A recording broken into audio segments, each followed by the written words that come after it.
muvandimwe, hari ibikurwanya byinshi, hari ibicaniro byahagurukiye kukurwanya, hari ibicaniro byahagurukiye kukurimbura. Hari abapfumu, hari abarozi badasinzira kugeza igihe bakurimburiye, ariko abo ngabo bagomba guceceka mu izina rya Yesu. Abo ngabo amaraso ya Yesu Kristo agomba kubacecekesha. Nta gitambo n'iki na kimwe batanga cyasimbura amaraso ya Yesu. Nta gitambo n'iki na kimwe batanga cyarusha agaciro amaraso ya Yesu. Muvandimwe, igihe kirageze ngo bizere amaraso ya Yesu Kristo. Wa wundi ukuroga, wa wundi wa mupfumu, wa murozo kugira nabi, agomba guceceka mu izina rya Yesu. Maraso ya Yesu, ndakwinginze ngo uvuguruze, vuguruza imitongero y'abapfumu, vuguruza imitongero y'abarozi, vuguruza ibikorwa by'abarozi mu izina rya Yesu. Abanzi bose barariye kuturwanya, maraso ya Yesu bavuguruze mu izina rya Yesu. Abagambanyi bagambiriye kutugirira nabi, bavuguruze mu izina rya Yesu. Wa murozi ukuroga, wa mupfumu ukugirira nabi, amaraso ya Yesu nabacecekeshe mu izina rya Yesu.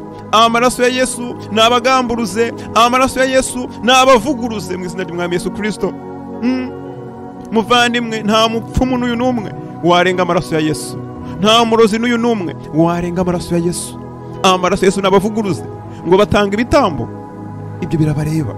Nibashaka batange n'abana babo, nibashaka banitangeho ubwabo. Nta kintu na kimwe bafite batanga cyarusha agaciro amaraso ya Yesu. Nta kintu bafite batanga cyarusha agaciro amaraso y'Umwami Yesu Kristo. Amaraso ya Yesu Kristo avuguruze buri murozi, avuguruze buri mupfumu wahagurukiye kukurwanya. Reka nkubwire mwene data, Abisiraheli igihe bari muri Egiputa, Uwiteka agiye kubakurayo, igihe Uwiteka aragiye kurimbura imfura zo muri Isiraheli, yabwiye Abisiraheli arababwira ati, mushyiramo amaraso y'umwana w'intama ku nkomanizo z'imiryango yanyu. Mushyire amaraso y'umwana w'intama ku miryango yanyu. Marayika wanjye uje kurimbura inkozi z'ibibi nagera ku miryango yanyu, mwebwe batambukaho. Reka nkubwire, amaraso ya Yesu ni urukuta rukurinda, amaraso ya Yesu ni uburinzi bukurinda mu izina rya Yesu. Ndagusabira kugira ngo amaraso ya Yesu akubere uburinzi, kimwe kigutera, kimwe kiguhungabanya, amaraso ya Yesu Kristo akivuguruze mu izina rya Yesu Kristo. Ngo barakuvumye, ngo bakuvuzeho amagambo mabi, ibyo ntacyo bivuze. Amaraso ya Yesu agomba kubivuguruza mu izina rya Yesu. Atura uvuguta imivumo yose iri ku buzima bwanjye, imivumo yose iri ku muryango wanjye, imivumo yose iri ku gisekuru cyanjye, nivuguruzwe n'amaraso ya Yesu Kristo mu izina rya Yesu. Hari amagambo mabi bakuvuzeho, hari umuntu utongera ifoto yawe, washyize ifoto kuri status, washyize ifoto kuri Facebook, washyize ifoto hariho hose, abaroze barayicakira, barayifata, batangira kwitongera.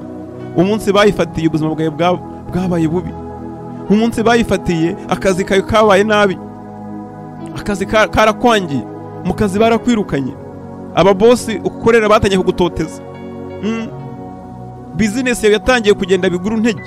Iyo ni imitongero muvandimwe, ibyo ni ibicaniro byaguhagurukiye, ariko ibyo byose bigomba guceceka mu izina rya Yesu. Ayo mategeko ari mu isi y'umwuka kurwanya agomba kuvaho, kandi agakurwaho n'amaraso ya Yesu.